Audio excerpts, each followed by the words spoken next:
So mga katoto, ito tayo ngayon sa vulcanizing shop. So, ito kayo yung ating ungkos sasakyan. So, bakit, magtataka ako, ba't kaya lumalambot yung aking gulong? Ano ko lang, lumalambot na naman, kakahangin.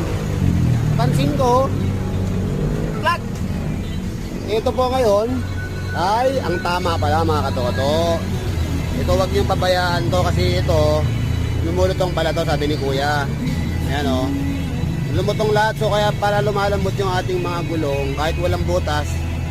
Yan pala yung dahilan, lumulutong sila. So pag tingin niya kanina dun sa ano, dito, ayan, pag press niya lang ganun, press niya, ano, may hangin. So lahat, yung ginawa ko, lahat, palitan na lahat yung mga pito, mga katoto. Diba yan o, lumutong lahat mga katoto. Yan o, so papalitan niya lahat.